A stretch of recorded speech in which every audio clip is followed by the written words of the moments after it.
Voice Resurgence, Glade Cover Scout, Witch Stalker, Celestia Charm, Madcap Scales, Unflinching Courage, Chain to the Rocks, Ethereal Armor, all 4 ofs, and then 3 Gorkland Rampagers slide in there as well. She's going to play a Sacred Foundry untapped here, Will Sanchez. I'm going to have to talk to one of these Naya Hexproof players, as you know, this deck's starting to pick up, and starting off 6-0. It's pretty impressive, gotta say. Yeah, I think the biggest problem is that there's just not that many creatures in the deck. Yeah. That's to me, appears to be the biggest weakness. Here's Celestia Charm, playing many roles in this deck, up to and including Creature. So we'll get a 2/2 Vigilance token out there in a moment. But this is the type of threat that Chris is very well equipped to handle. Oh, you know, yeah. There's no hexproof, there's no resistance to anything, so various Azorius charms and what have you can handle this pretty easily. Yeah, that's one of the worst creatures that you can actually suit up here in the deck. Arguably the worst, as there is Glade Cover Scout, Voice Resurgence, and Witch Stalker in the deck. There is the mighty Reed Duke ready for service.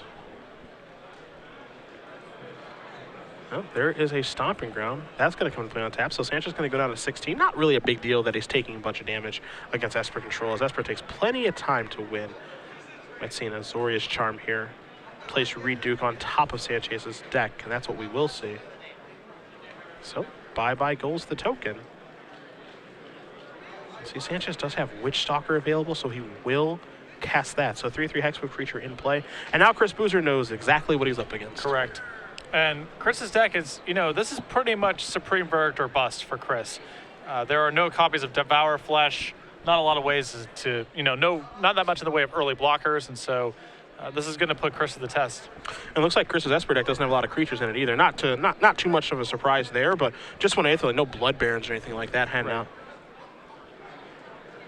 See, Sanchez has drawn a Unflinching Courage. Looks like we're going to play that after scrying with Temple of Plenty. So that's a 5/5. See, Boozer's going to take a look at his hand. Could cast Syncopate right now on Unflinching Courage, or you can say, you know what, I'll just take 5. As Syncopate would make Witch Stalker into a 4/4. Yeah, and if Boozer does have a Supreme Verdict in hand, then this is a no-brainer. Just let this stuff happen, sweep away the board, and then stabilize from there. Well, taking a look at his hand, he does have Supreme Verdict. I think the big issue here, Patrick, is that he's only got 1 white mana. See, there's a Mutavault, a card you oftentimes don't see in Esper decks. Yeah. You see him a lot in blue-white lists, but Chris is solidly in the third color, playing multiple copies of Ultimate Price in his main deck. You know, you say a stray Mutavault here or there, Chris is playing 2. Another copy of Temple of Plenty will allow Sanchez to scry, and he says, you know what, I'm going to keep that card. Now here comes Witch Stalker again. Boozer says, I think I have to take 5 again. Well, actually, Gorkland Rampager says, I'm going to make it more. Oh boy, another one? Okay, 5, 6, 9, 10, 12. That's 13 damage. That's going to put Boozer down to 2. Jeez. That is a lot. Yes, yes, that is. Although if the leftover card in Sanchez's hand is Celestia Charm, he may have been better served making a token at the end of the turn and then using Rampager in the case that Boozer has a Supreme Verdict this turn. Well, actually, so here's what I actually kind of like about this. So he drew, I think he drew Temple of Plenty for the turn, but imagine if he draws Hallowed Fountain. Yeah. It cuts off Hallowed Fountain, yes. So actually, I like this play a lot here from Sanchez. It's very aggressive, but by putting him down to 2, those Ravnica Shocklands are no longer an out to this situation to cast Supreme Verdict. So there's a Mutavault that's going to come into play. Here's a Detention Sphere to take care of the rather annoying Unflinching Courage, which, to be fair, Booster could have syncopated that many moons ago. Yeah, it wouldn't have changed the clock that dramatically, as you mentioned, the Witch Stalker would have grown, but... Now here's a Madcap Skills on a Witch Stalker, and Boozer says, yep, I can't chump block that with a Mutavault. You win the game. Chris Sanchez up a game. And you see Boozer with a deep and slightly annoyed breath there. Hexproof doing what Hexproof does, annoying the opponent. Chris Boozer, we're going to take a look at his sideboard first. A Doomblade, a Last Breath, a Gainsay, a Revoke Existence, a Negate, a Glare of Heresy, 3 Sing Collectors, 3 Soldier of the Pantheon, 2 Blood Baron of Viscopa, and an Archangel of Thune. I definitely expect the Glare of Heresy, the Negate, the Revoke Existence to all come in, as they're all actual answers to enchantments. I also feel like Chris maybe want to be a little more proactive to the board. It wouldn't surprise me if the 1 Archangel, for example, came in. It's an additional blocker and allows him to turn the game around and win pretty quickly. So additional answers to enchantments is paramount, and I think maybe he may want the Archangel as well. Take to the sideboard here for Sanchez. He's got 3 copies of Glare of Heresy, 2 Fiend Slayer Paladin, 2 Mundane Touch, 4 Skylasher, 3 Mizzium Mortars, and a Ratchet Bomb. Well, I think we definitely love Mending Touch here, is that just is a way for him to counter Supreme Verdict effectively for 1 mana. Skylasher is a little bit interesting because, you could argue that a card like Celestial Charm doesn't play a huge role in this matchup, but you get those Skylashers in there, you're dodging Detention Sphere and Azorius Charm. Yeah. So that's definitely a positive there. It also gives you more threats to suit up, which is something that this deck could certainly use. And to be fair, you've also got some cards that are easy to sideboard out, like Chain to the Rocks. Yeah, that's actually, so far, this is the second time that I've seen Naya Hexproof on camera today. It's actually the really nice thing about this deck. You have Chain of the Rocks, which is inefficient against control decks. And then you have Boros Charm, which is pretty inefficient against non-control decks. And so you already have some flexibility with how you get to sideboard in every match. It's not every piece of the puzzle is critical here. There's a lot of redundancy. And so you have some inefficient cards, and it's easy to make pretty substantial upgrades in the post-board games. And that's pretty much it. I mean, Glare of Heresy, this is one of the few times where you don't really care about killing Detention Sphere, because Detention Sphere is normally not going to be able to target what it wants to target. Yeah. It's going to be taking down, a random Madcap skills or something like that. Who really cares? Those are the kind of exchanges that cause Sanchez to win the game. Yeah. If Boozer has to spend his mana and cards on those kind of cards, because Sanchez has all sorts of enchantments. Yeah. And every time that a removal spell gets used on an enchantment, it's sort of reducing the overall impact that Supreme Verdict has in the game as well. And so Sanchez is definitely happy if that kind of stuff is going on. Pretty interesting stuff here, because when you think of Hexproof, you think it might have a bad, Supreme Verdict deck matchup.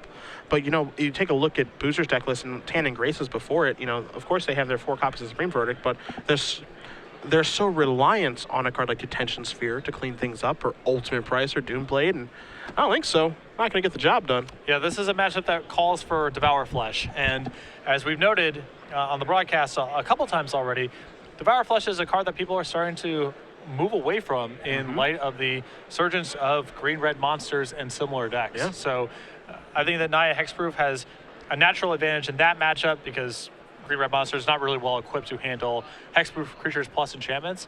And then the fact that people are removing Devour Fleshes from their decks altogether, or at least de-emphasizing it, also very good for this deck. This feels like one of those weeks, and I wouldn't be surprised, given that Chris Sanchez is up a game, maybe he wins this match, whatever happens, happens. This feels like one of those weeks where Naya Hexproof could really snipe a tournament. Right, and it doesn't require that much adaptation. If Boozer has a couple Devour Flushes somewhere in a 75, we're talking about this match in very different terms. Probably hard for Sanchez to win most games where Boozer draws a Devour Flush, but there are no Devour Flushes in Boozer's 75, which in my mind is a correct response to the metagame that we saw last week, but this is a different world. For those of us keeping tabs on Grand Prix Richmond, 2,054 players pre-registered. Keep it going. We're going to break that record this weekend, I'll tell you what. All right, Hollow Fountain to start things off here for Chris Boozer. Take a draw, will Chris Sanchez. And we'll start off with a Temple of Plenty. One of the nice things, too, about this deck, I actually liked it, even though the Scrylands are a little bit, I guess, awkward, for lack of a better term, because they start you kind of off curve or what have you, the fact that it can help facilitate your draw so you don't have to draw perfectly every game like you had to with Ban Hexproof is really nice. Yeah, and this isn't modern, the deck isn't trying to go 1 mana guy and kill you on turn 3. Yeah. There's a little more setup, and in a lot of matchups, Unflinching Courage is actually your ace, and you can deploy that much later in the game and get a lot of value out of it. So you can afford to play some comes-into-play tap lands without it totally ruining how the deck plays out. Temple of Deceit here for Boozer. He also has a Temple of Silence and a Hallowed Fountain out there. So all of his mana. Same thing here with Sanchez. Let's see what threat Sanchez has. It's about time we put something on the table, and a Witch Stalker is what he's going to try to start with, and that's good to go. So Boozer, take a draw here. There's a Dissolve. You're a little late, but here's a Jace. See if Jace is going to go up. It is. So Witch Stalker is effectively a 2-3 right now, but I got a feeling it's going to be a little bigger than that. Certainly there's that possibility. Sanchez, taking a look at his hand. He does have an Unflinching Courage. You see him bring Sacred Foundry to the front. Left in Selesnya Charm. Also has a Boros Charm in his hand as well, so he is ready for Supreme Verdict. That's another nice thing about this deck as well. The fact that Supreme Verdict would be very good against this strategy, but the combination of Boros Charm and Mending Touch makes it so that you're not so bad against it. Yeah, you have a lot of tools. The biggest problem, of course, is just you just have a lot of draws with no creatures. That's the biggest thing. But you do have a lot of ways to protect them once it actually happens. This feels like the closest you're going to get to a combo deck in Standard. Yeah.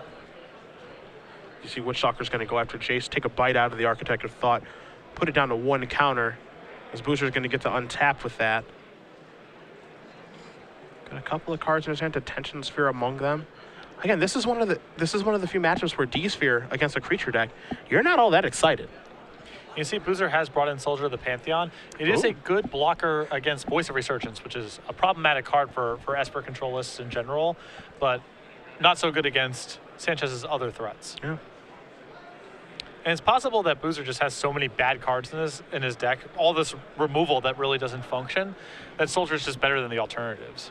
And as you mentioned when we were talking during sideboarding, you know, people are moving towards you know, spot removal spells because of what happened last week in St. Louis because of Green Red Monsters. So Sanchez has picked his spot very nicely this weekend with his deck choice, as Attention Sphere will take care of Unflinching Courage, which again, not all that exciting, but what's got to be done, it's got to be done. Yeah, these are really positive exchanges for Sanchez. Sanchez does not forget the Soldier trigger, so he's going to gain a little bit of life here. And here comes Witchstalker. And there goes Jace. Sanchez will gain a little bit of life in this exchange. He will gain 4. As Jace did turn Witchstalker into a 4/5. And passing the turn back. It's really hard to defend your Jace without Supreme Verdict against this deck. And you see Supreme Verdict right now in Boozer's hand.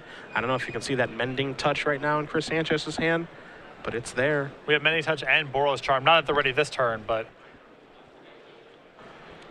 it's not clear if Boozer is aware that this is a card he needs to be trying to play around here. And there's a Jace.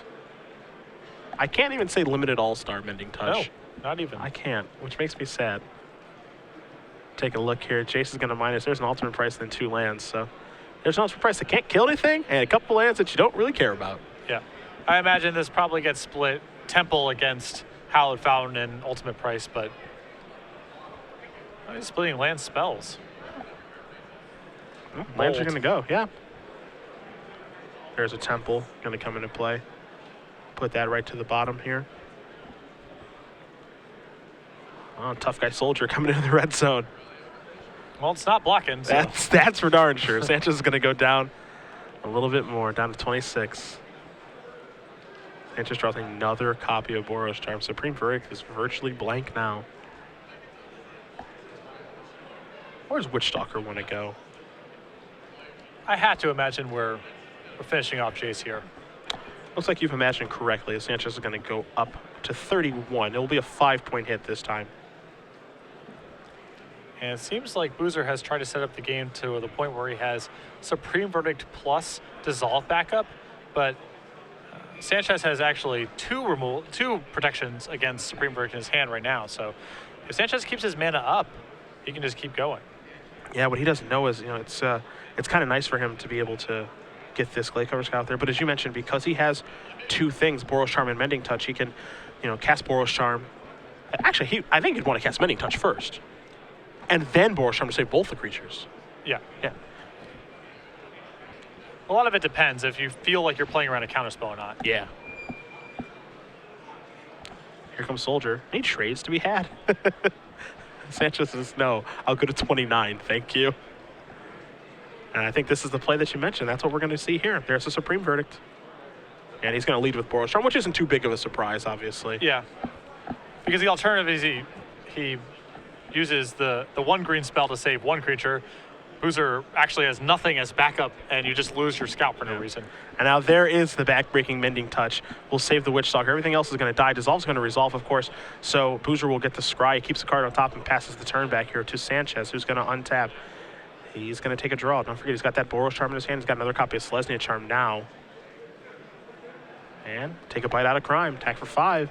Boozer's going to go down to 17. And it's funny, you don't think of Unflinching Courage as being good against blue-white control decks, but Boozer, you know, potentially with Elspeth, potentially with Mutavaults he's trying to chump block with, the trample does matter. There's a Temple of Plenty. That card's going to go to the bottom there for Boozer. Let's see what he kept on top. Anything to cast here? I mean, very quickly left it on top. Yeah, he really did last turn.